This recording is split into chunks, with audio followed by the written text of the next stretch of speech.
Halo Sobat Fisika, bertemu lagi dengan saya Kak Amsal di channel Science TV.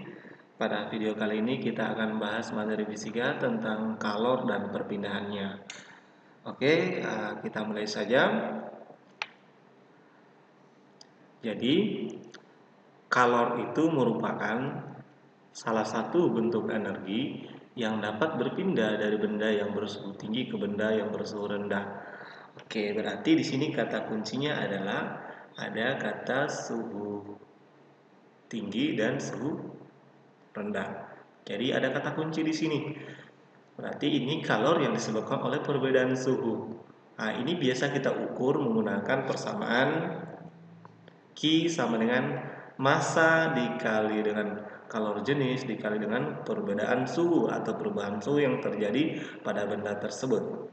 Kemudian, kalor juga dapat terjadi atau dapat kita ukur saat terjadi perubahan wujud zat. Biasa disebut dengan istilah kalor laten ya. Jadi kalor laten. Jadi kalor laten itu merupakan kalor yang digunakan benda untuk mengubah wujudnya. Itu dirumuskan sama dengan L Q per M ya. L sama dengan Q per M. Di mana L ada kalor laten itu sendiri dan Q sama dengan kalor, M itu massa. Oke, di samping konsep kalor yang disebabkan oleh perbedaan suhu di atas dan kalor yang disebabkan oleh perubahan wujud zat, ada lagi kalor yang dimiliki oleh sebuah wadah atau yang biasa disebut dengan kapasitas kalor atau kemampuan sebuah wadah untuk menyimpan kalor. Jadi ada istilah lain yaitu kapasitas kalor ya. Jadi kapasitas kalor itu sendiri adalah kemampuan sebuah wadah atau benda untuk menyimpan kalor tiap kenaikan 1 derajat Celcius atau biasa kita rumuskan sebagai C sama dengan Q dibagi dengan delta T. Oke. Jadi itulah rumusan singkat tentang konsep kalor, kalor laten dan kapasitas kalor. Besaran-besaran yang diketahui biasanya itu keterangannya di mana Q sama dengan kalor satuannya joule, L itu kalor laten seperti yang saya sebutkan tadi, massa adalah massa benda, M itu massa benda, C kecil ya, C kecil itu kalor jenis. Jadi di sini C kecil ini menyatakan kalor jenis. Kemudian ada C kapital itu kapasitas kalor.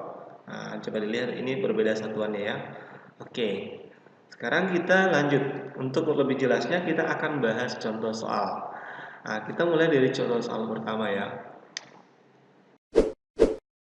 Contoh soal ada di sini ada 3 contoh soal. Nah, yang pertama yang dibahas di sini adalah berapa kalor yang dibutuhkan atau yang diperlukan untuk memanaskan 2 kg air dari suhu 0 derajat sampai 50 derajat Celcius. Jika kalor jenis air nilainya adalah 4200. Oke, berarti ini kalor akibat perubahan suhu. Nah, kalau yang seperti ini bisa kita kerjakan menggunakan konsep kalor merupakan MC delta T ya. Kalor akibat perubahan suhu. Oke.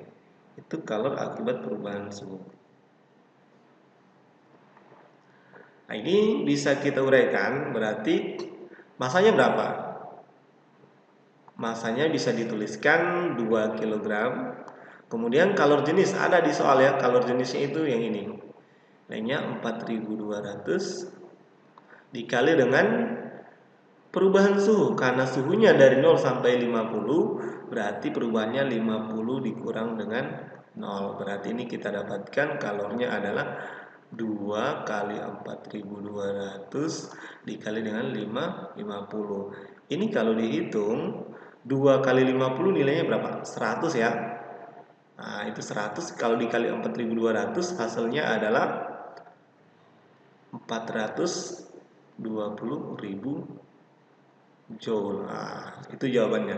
Atau bisa diubah jadi 420 kilojoule. Nah, itu jawaban untuk soal nomor 1. Oke. Sekarang bagaimana kalau kita lihat seperti soal nomor 2 ya. Nah, oke. Soal nomor 2. Kita hapus dulu. Ini ya. Kita lihat soal nomor 2. Di soal nomor 2, di soal nomor 2 ini salah satu pengembangan dari konsep kalor. Oke, coba perhatikan di sini. Di sini katakan diketahui 200 gram es yang suhunya negatif 5 derajat dipanaskan hingga suhunya naik menjadi 20 derajat. Oke, perlu diperhatikan bahwa pada kasus es pada kasus es, ternyata di situ ada perubahan. Pertama, kalau kita gambarkan, ini bagus dikerja pakai grafik. Jadi digambarkan seperti ini. Ini untuk vertikalnya adalah T, ini adalah Q kalau yang digunakan. Dia start dari negatif 5 ya. Tadi nanti ada perubahan suhu. Berikutnya ada perubahan apa lagi? Perubahan wujud ya kalau S. Ternyata di sini panaskan sampai 20 derajat, berarti naik lagi dia setelah perubahan wujud mengalami perubahan suhu lagi, yaitu sampai di titik 20 derajat. Berarti ada 3 proses. Jadi ada 3 proses di sini. Proses yang pertama adalah perubahan suhu saat masih dalam wujud es. Kemudian ada perubahan wujud dari es menjadi air.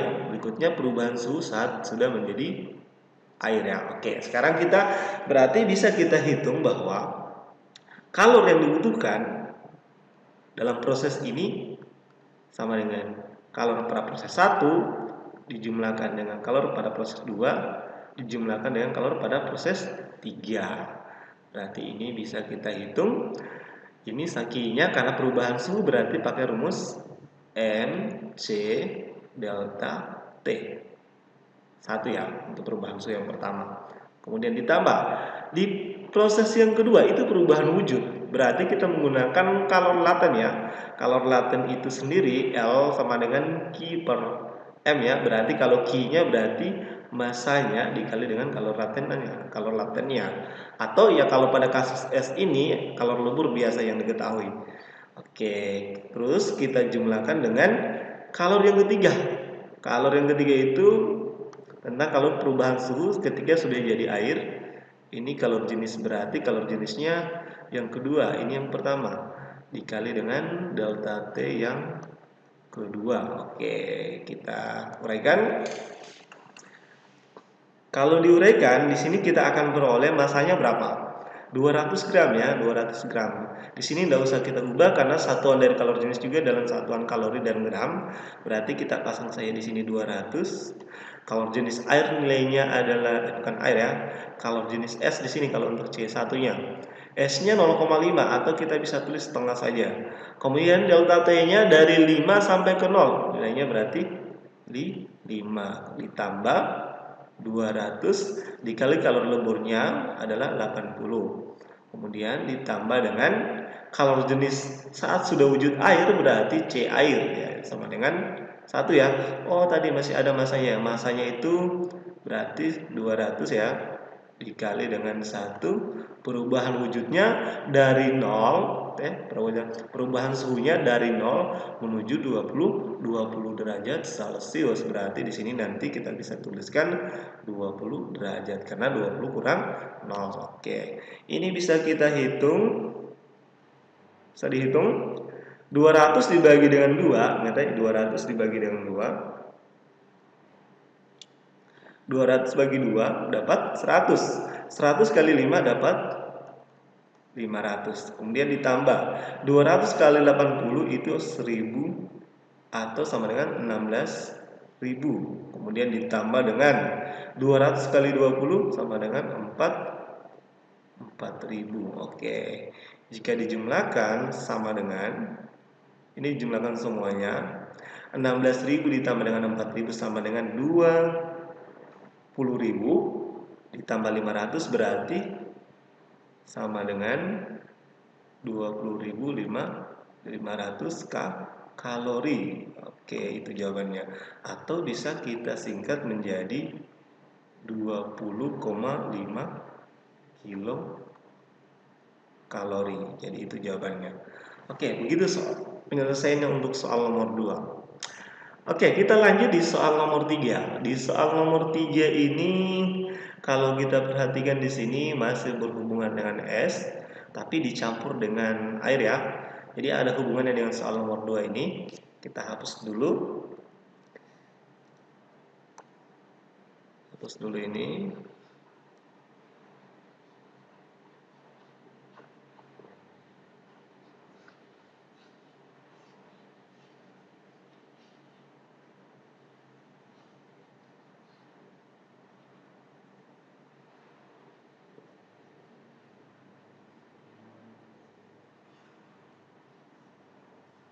Hapus dulu.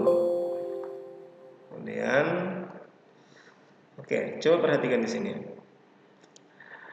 Di sini ada 100 gram es, ya 100 gram es yang suhunya 0 derajat dicampur dengan 2 gram air, 200 gram air.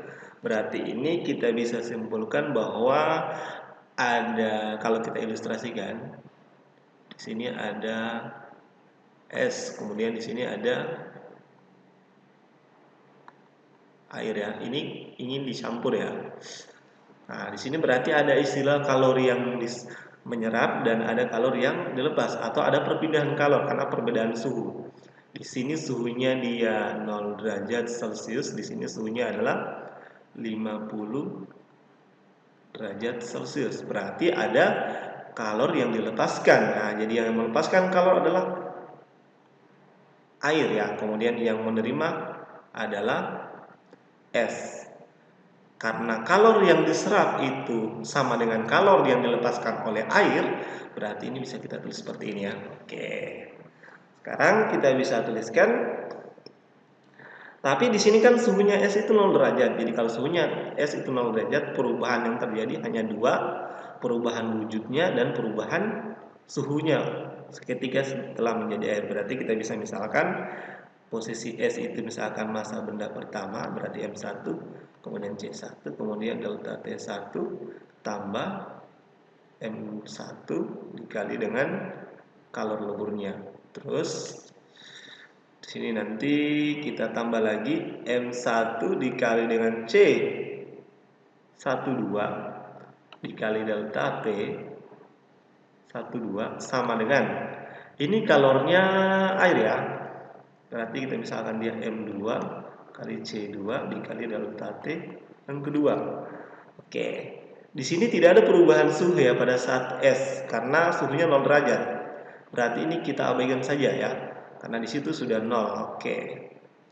Terus kita tambah massa yang melebur. Itu massanya S nilainya adalah 100. Kalor leburnya adalah 80. Oke, terus dijumlahkan dengan masanya lagi S yang melebur dikali di sini C12. C12 ini artinya bahwa es tadi sudah berubah wujud menjadi air tapi mau dinaikkan suhunya, berarti kalor jenisnya harus kalor jenis air, itu satu sesuai yang diketahui di soal. Kemudian perubahan suhunya itu adalah karena dia berubah dari suhu 0 derajat mau naik ke suhu akhir. Berarti nanti delta T-nya T dikurang dengan 0 ya. T itu adalah suhu yang akan kita cari atau suhu akhirnya. Ini sama dengan massa yang kedua, massa air itu 200 kali kalori jenis air 1. Kemudian di sini delta T-nya adalah karena dia suhu tertinggi berarti nanti 50 dikurang dengan T atau suhu akhirnya. Kedua ruas kita bagi dengan 100 supaya lebih sederhana, kita bagi 100 berarti sini sisa 1 kali 80 berarti sisa 80.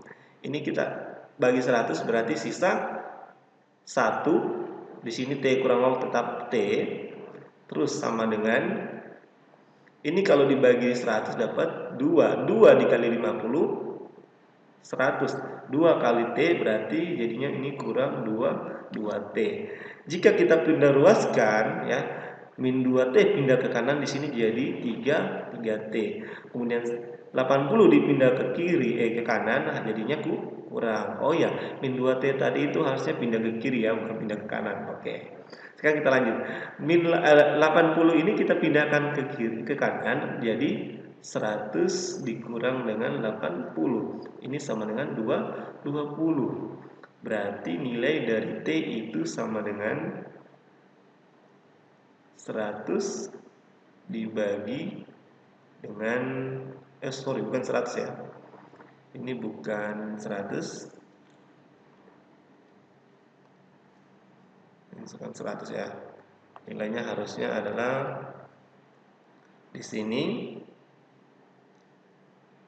20 dibagi dengan 3. Jadi itu nilainya. 20 per 3 derajat Celcius itu hasilnya. Jadi itu cara menentukannya kalau untuk soal nomor 3. Oke, mudah-mudahan dapat dipahami ya. Ini contoh soalnya 3 nomor. Nanti untuk lebih jelasnya lagi kita akan lanjut di soal latihan ya. Oke, kita akan lanjut di video berikutnya di soal latihan.